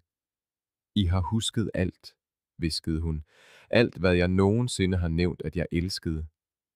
I hendes private badeværelse havde de integreret tilgængelighed for kørestolsbrugere uden et institutionelt udseende. En bruseniche med skjulte gribestænger, en vask med plads til en stol og ekstra belysning til aldrende øjne. Medicinskabet var allerede fyldt med hendes recepter, pænt organiseret. Tilpasningerne til din behandling er her, forklarede James og viste hende det ekstra værelse, de havde omdannet til et medicinsk område. Men vi har designet det, så det ikke føles som en hospitalsstue. Rummet havde en komfortabel lænestol til infusioner, smukke skabe til opbevaring af medicin og et stort vindue med udsigt til de havebede, der ventede på foråret. Som eftermiddagen gik på held, flyttede festen udenfor. Borde dækket op på den nybyggede terrasse bar et fælles festmåltid. Medlemmer af lokalsamfundet blandede sig og delte historier om deres bidrag til projektet. Elisabeth tronede i en polstret stol og hilste på gæsterne med den ynde, der havde gjort hende elsket i byen i årtier. Da solen gik ned, fangede James alles opmærksomhed ved at hæve sit glas. For mor, sagde han simpelt, som har givet os alt. Dette er kun en lille del af, hvad vi har fået. Mens glasene blev hævet som svar, så Elisabeth sig omkring på hytten, badede i gyldent lys på sine sønner, der stod ved hendes side, og på det fællesskab, der havde gjort det umulige muligt. Nej, rettede hun ham blidt. Dette er alt. Dette er hjemme. Morgenen var begyndt perfekt. Elisabeth sad på den østvendte veranda, svøbt i sit tæppe på trods af varmen fra forårssolen. 3 måneder i hytten var faldet sammen med en beskeden, men betydelig forbedring i hendes tilstand. Ramirez' eksperimentelle protokol syntes at stabilisere hendes sygdom, selvom ingen brugte ord som helbredelse eller remission. Alligevel havde hun genvundet nok styrke til at passe den lille urtehave ved siden af verandaen og gå ad den lette sti, der omkransede hytten. Michael kom ud fra køkkenet med 2 dampende krus. Te, sagde han og rakte hende det ene. Hun tog imod koppen og indåndede den duftende damp. Far forstod det aldrig at se dagen gry. Han havde altid travlt med at komme et eller andet sted hen. Michael satte sig ved siden af hende, tilfreds med den behagelige stilhed. James ville komme senere med dagligvarer og Elisabeths recepter fra byen. De havde fundet en komfortabel rutine, hvor den ene bror altid blev i hytten, mens den anden tog sig af nødvendige ærender og gradvist genoptog sine professionelle forpligtelser. Elisabeth satte sit krus på det lille bord mellem dem. Jeg tror, jeg vil plukke lidt mynte til tørring, inden det bliver for varmt. Michael så til, mens hun forsigtigt gik ned ad verandatrappen med havekurven i armen. Hans telefon vibrerede med en besked fra James. Vejen er fri. Ankommer om 30 minutter. Hvordan har mor det i dag? Han svarede. Godmorgen, hun er i haven. Vi ses snart. Derefter tilføjede han et billede af Elisabeth, der knælede ved urtebedet, hendes sølvhår skinnende i sollyset. Indenfor begyndte Michael at forberede frokosten. Gennem vinduet holdt han øje med sin mor, der metodisk plukkede mynteblade og snakkede med de mejser, der havde slået sig ned i det nærliggende fuglehus. Scenen var så fredfyldt, at da den ændrede sig, fornemmede han, at noget var galt, allerede inden hans bevidsthed havde registreret, hvad han så. Elisabeth stivnede pludselig, og kurven faldt fra hendes skød. Så, i forfærdelig langsom bevægelse, sank hun sammen på jorden. Michael var ude af døren og over gårdspladsen på sekunder. Mor. Han knælede ved siden af hende. Hun var ved bevidsthed, men kæmpede for at tale, og hendes højre side virkede lammet. Kan ikke mærke, fik hun fremstammet, med tydelig frygt i øjnene. Hans medicinske træning fra de plejekurser, de havde taget, krystalliserede sig til handling. Han lagde hende forsigtigt i aflåst sideleje, sikrede sig, at hendes luftveje var frie, og greb så sin telefon med rystende fingre. Intet signal. Hyttens afsides beliggenhed havde altid budt på forbindelsesproblemer. Satellittelefonen til nødsituationer var indenfor på sin opladningsstation. Jeg er nødt til at hente telefonen, mor, sagde han. Et øjeblik. Jeg er straks tilbage. Indenfor greb han satellittelefonen og listen med nødkontakter, som de havde hængende på køleskabet. Mens han løb tilbage til Elisabeth, tastede han nummeret til alarmcentralen. Medicinsk nødsituation ved Thornton-hytten. Coopers Ridge Access Road, rapporterede han med en stemme, der var bemærkelsesværdigt rolig på trods af hans bankende hjerte. Muligt slagtilfælde. Patienten er en 73-årig kvinde med leukemi i et eksperimentelt behandlingsforløb. Ved bevidsthed, men med højresidig lammelse og talebesvær. Operatørens stemme var rolig og professionel. En lægehelikopter er på vej. Forventet ankomst om 15 minutter. Er der en fri landingszone i nærheden af patientens position? Ja, ingen 50 meter syd for hytten. Mens han gav yderligere detaljer om Elisabeths sygehistorie, ringede hans telefon med et opkald fra James. Han forklarede hurtigt situationen. Jeg er 10 minutter væk, sagde James, mens lyden af hans lastbil, der accelererede, var hørbar i baggrunden. Har du kontaktet Dr. Ramirez? Alarmcentralen tager sig af det nu, bekræftede Michael og holdt sin mors hånd, mens hendes vejrtrækning blev mere anstrengt. De følgende minutter forsvandt i en virvelvind af aktivitet. Michael hentede et tæppe for at holde Elisabeth varm, overvågede konstant hendes vitale tegn og talte beroligende til hende på trods af sin egen voksende frygt. Hendes højre side forblev lammet, og hendes tale var forværret til uforståelige lyde. James' lastbil skred til standsning i lysningen, netop som den karakteristiske lyd af helikopterrotorer blev hørbar. Han skyndte sig hen til, hvor Michael knælede ved siden af deres mor. De er her snart, mor, sagde han, og knælede ned ved siden af Michael. Hold ud. Lægehelikopteren landede i en kontrolleret storm af støv og nedadgående luftstrøm. Paramedicinerne kom ud med trænet effektivitet, vurderede hurtigt Elisabeth og forberedte hende til transport. En af jer kan følge med hende, sagde flyvesygeplejersken, mens de flyttede Elisabeth over på en båre. Brødrene udvekslede et blik af fuldkommen forståelse.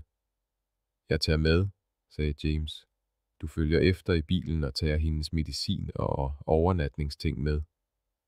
Da helikopteren lettede, stod Michael stille i den pludseligt tavse lysning og så efter den, indtil den forsvandt bag bjergkammen.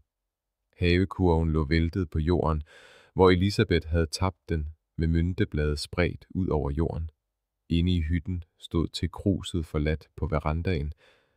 Den perfekte morgen var blevet knust af den barske virkelighed. Med mekanisk præcision pakkede han Elisabeths medicin, natskjorte og toiletartikler i en kuffert. På vej ud standsede han ved hendes værelse og kiggede på familiefotoet i rammen ved siden af sengen. Elisabeth stod ved siden af sine små børn, og de smilede alle tre mod en fremtid, de ikke kunne se. Ikke endnu, hviskede han indtrængende. Vær sød, ikke endnu. Hospitalsgangen var blevet så velkendt, at James kunne kende vagtskifterne på de subtile forskelle i lydene, natsygeplejerskernes lettere skridt, den karakteristiske knirken fra dagsygehjælpernes sko, de rytmiske bip fra overvågningsudstyret, der blev tjekket med præcise intervaller. Der var gået 3 dage siden Elisabeths kollaps. Diagnosen var blevet bekræftet. Et mindre slagtilfælde, sandsynligvis relateret til komplikationer fra hendes leukemibehandling. Hendes højre side var stadig svækket.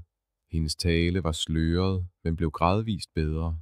Lægerne var forsigtigt optimistiske med hensyn til hendes chancer for at komme sig med genoptræning, selvom hændelsen havde skabt bekymring for, om den eksperimentelle behandling kunne fortsætte.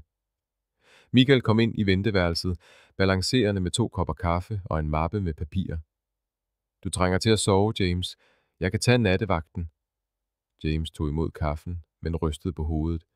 Jeg har det fint. Nyt fra Dr. Ramirez. Han kommer i morgen, svarede Michael. Han vil vurdere mor personligt, før han træffer nogle beslutninger om behandlingen. En ung læge nærmede sig dem med et clipboard i hånden. Dr. Lowe, en neurolog med speciale i genoptræning efter slagtilfælde, var blevet tildelt Elisabeths sag. Hendes udtryk var mere eftertænksomt end alvorligt. Jeg har gennemgået jeres mors sag, begyndte hun, og der er dukket noget interessant op i hendes reaktionsmønster. Hun åbnede sin bærbare computer og vendte skærmen mod dem for at vise en række grafer.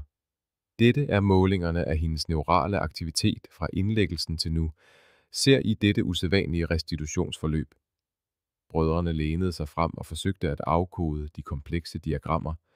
Hvad betyder det? Spurgte James. Dr. Lowe pegede på en bestemt opadgående kurve. Hendes forbedring accelererede drastisk, efter I bragte ting fra hendes hytte. Sengetæppet, fotografierne, selv de der urteposer. Hendes hjerne reagerer på velkendte sanseindtryk, der er forbundet med positive følelser. Er det usædvanligt? Spurgte Michael. Ikke fuldstændig, men styrken af reaktionen er bemærkelsesværdig. Hun rullede ned til et andet sæt målinger. Når hun taler om at vende tilbage til hytten, ser vi en stigning i aktiviteten i regioner, der er forbundet med motivation og healing. Helt ærligt, hendes ønske om at komme tilbage dertil kan være et af vores mest kraftfulde terapeutiske redskaber. Senere sad de hos Elisabeth, mens hun døsede. Det velkendte sengetæppe fra hendes seng i hytten var bredt ud over hospitalstæppet. En lille pose med tørret lavendel og mynte fra hendes have hang på sengehesten. Dens diskrete duft fortrængte den antiseptiske lugt fra hospitalet. Hvad nu, hvis vi bragte mere af hytten til hende? Overvejede Michael stille. James så op. Hvad mener du?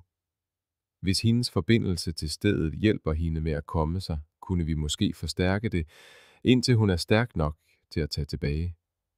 Ideen voksede i de følgende timer. Med opmuntring fra Dr. Lowe og tilladelse fra hospitalsledelsen påbegyndte brødrene et unikt projekt at forvandle Elisabeths sterile hospitalsstue til et helende rum inspireret af hytten. De hentede gyngestolen fra hendes veranda og placerede den ved vinduet. De generiske hospitalsgardiner blev udskiftet med de blotternede gardiner fra hendes køkken.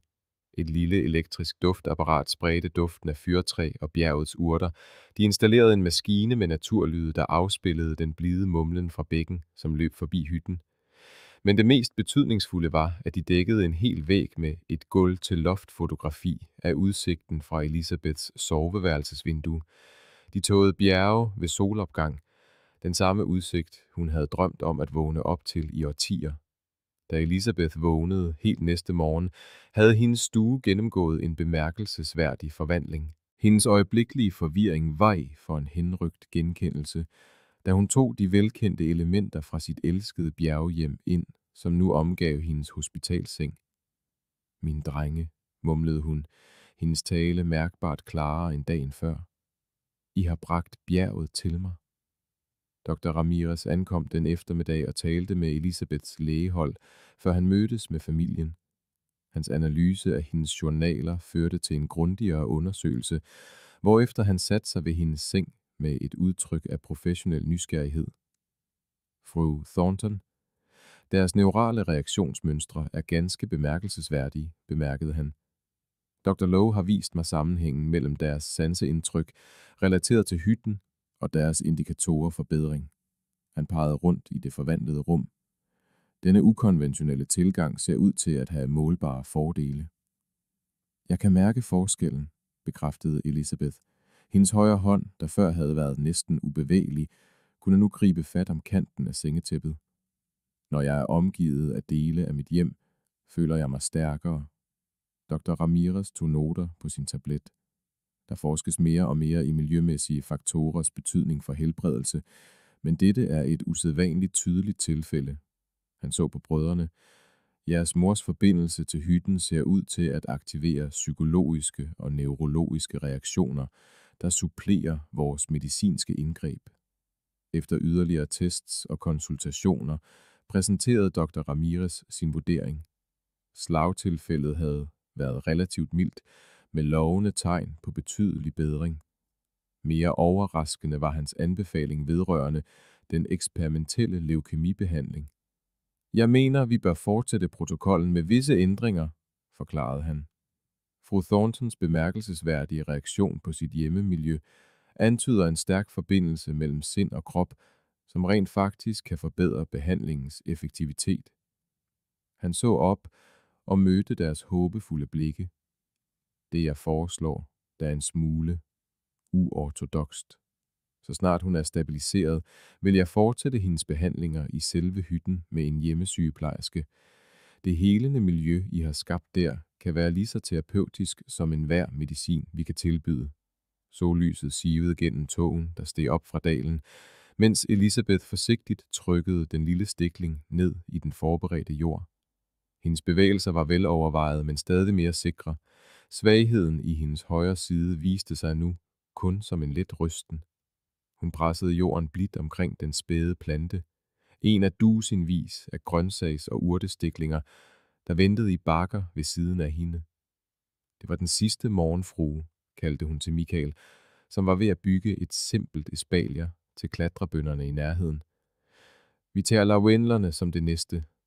Et år var gået, siden de havde fundet den forladte hytte. 10 måneder siden Elizabeth var flyttet ind, og 8 måneder siden slagtilfældet havde truet med at tage hende fra dem. Nu, hvor foråret igen forvandlede bjerglandskabet, afspejlede ejendommen en lignende genfødsel. De bede, der året før kun havde været omrids, bristede nu af liv. Lægeurter, afskårne blomster, grøntsager og bærbuske skabte et grønt tæppe, spækket med farverige blomster. Stenstier snodede sig mellem beplantningerne, designet til at imødekomme Elizabeths lejlighedsvise brug af en stok på hendes mere usikre dage. James kom ud fra hytten med en bakke med glas med iste. Tid til en pause, annoncerede han. Lægens ordre. Det var ingen overdrivelse. Ramirez behandlingsprotokol omfattede nu specifikke instruktioner om at balancere aktivitet med hvile og eksponering for naturen med de nødvendige forholdsregler. Hans uortodokse tilgang med at fortsætte Elizabeths behandlinger i hytten havde udviklet sig til et formelt forskningsstudie med regelmæssige besøg fra et medicinsk team, der overvågede hendes fremskridt og indsamlede data om miljømæssige faktorer i helbredelse. De 3 Thorntons slog sig ned i verandagyngen og så et par kardinaler flyve omkring fuglefoderbrættet. Hendersons kommer næste weekend, nævnte Elizabeth og tog en slurk af sin te. Marian siger, at hendes Charles reagerer godt på den første behandlingsrunde.